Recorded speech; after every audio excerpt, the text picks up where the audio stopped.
I was thinking because lately I've been watching some superhero movies, sci-fi stuff. I watched Shazam 2. I watched Guardians of the Galaxy 3. I watched Ant-Man 2, all within the last week or so.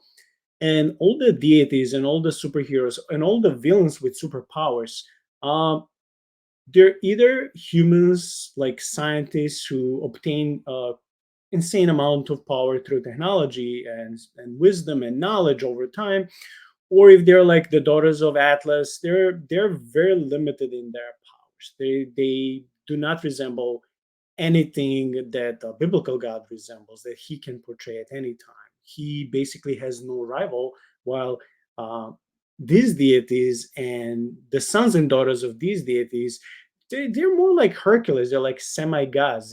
They are more than God, more than people, but they don't deserve to be called God Elohim with capital G or with capital E. So I was just wondering, like, from your experience with movies, with TV shows, with any type of not just entertainment, but anything that you've read or encountered lately, like how can you compare God of the Bible with any work of fiction or mythology and compare them? And what would be the examples how we can see all these characters, falling way below Yahweh?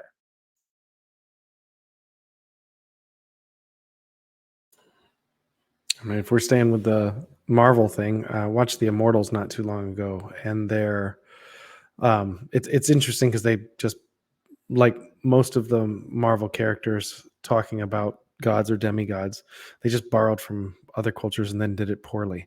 Um, you have Nimrod and a few other characters that are in this group of immortals, and then what's interesting is the way that they depict God or their God is this, um, I don't know, an AI superpower, that's just giving them commands to do. And it's the cycle or the wheel of life, which I thought was just interesting. That it's such a degraded, single dimensional perspective on the most powerful God. Guardians of the Galaxy, one of the first episodes, there was a space station in the skull of a god, right? And it's it it's it's just not something that you can compare to the way that Yahweh is described and experienced throughout Scripture and in reality today. And so I don't know if there's um, a real good one for one in what's common fiction or science fiction today. I've read a couple books that were really good. The Raven Sun series. It's a Christian author, Nicholas Kotar, um, and he does a pretty good job of depicting God in such a way that there is a personal aspect, but also the otherness of it, without doing injustice. So I thought that was a good fiction for it. So I'll tell you what's not good is also is the fifth Star Trek movie. That's the worst. mm. I don't know if you guys have seen all of the original Star Trek movies, but it has this being who is portrayed to be God, and he's just the most ridiculous thing. It's so embarrassing. Or Q. Eh, Wow, yeah, there's a few of Q those. is way better than that guy. Yeah. So I'm thinking about two things. I'm thinking about the Thor movies in Marvel, right? And where magic is basically just like really advanced science, Hmm. and sometimes they don't know really what the science is doing, but that's what it is, kind of thing.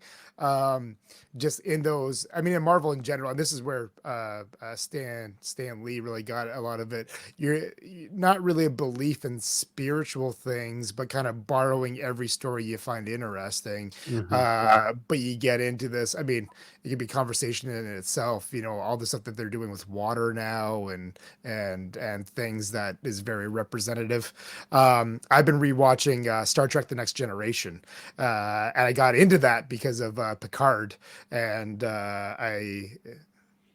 I think I would recommend it, but with caution. I won't spoil anything for Picard for those who haven't seen it. But in the Next Generation, they encounter a lot of different beings, from super powerful to very basic. And so, the crew of the Enterprise themselves are called gods because they seem super advanced compared to these other people. Um, but they encounter people. Episode I watched recently, there's a guy who basically got mad at a race and wiped them all out with a blink of an eye. He just had to think about it, right? And so it's this superhuman, almost godly figure, but not represented as God. I think the course has been to in most popular science fiction that doesn't really want to interact with Christianity, especially, is that we sort of explain away what the supernatural can be. It doesn't really encounter it. I think fantasy has done that a little bit better with that. It's more open, but science fiction is trying to very much materialize the what could be supernatural and just sort of explain it away. That's been my experience. If anybody else has anything to recommend against around that, I would love to hear it. But yeah, it's kind of a mix, and I don't want to say that they take supernatural or religious stuff not serious, but they're not really interacting with it. I agree. I think there's this. We as humans have us to compare to, because the gods are kind of hidden from us in most circumstances, or at least in the most of the Western world. And so we look at us compared to the next animal or the next creature and go, okay, well, there's we're 10 times more than that. Well, what would it look like for a being to be 10 times more than me? Okay, that's a god. And it's going, it's reductionism, and you're materializing it. You're going, oh, it's just, if we advance enough, we'll be like them. And it's going, that's not what this is describing. That's not the narrative of the scriptures. That's not what Yahweh is being described as being completely other, and that we're always moving towards him, but never able to achieve that. There is an interesting phenomena. I learned about this from a book by a pastor, actually, who was sort of teaching or advocating for the spiritual world and spiritual healing. In cartoons and media, they won't talk about God per se, but there is a prevalence or existence of a spiritual world. An example he brings up is Scooby-Doo. In the original Scooby-Doo, there was like a ghost haunting everybody and making trouble, and then the gang would track this guy down, and it'd be someone like in a mask and a sheet, and you take it away, and there's a criminal, and they arrest him and go away, right? Well, in the new Scooby-Doo stuff, at the end of the episode, the ghost is still a ghost. Right. So there's actually a spiritual thing that persists, and that's sort of a changing. But to the best of my knowledge, they never talk about God or gods. It's the other spiritual realm that's starting to show up, and people are kind of okay with that now. I think that's a little bit of the move from modernism to postmodernism, and we're getting beyond the material world a little bit, which I would encourage, but we got to do it the right way. Yeah. Yeah. Spiritualism.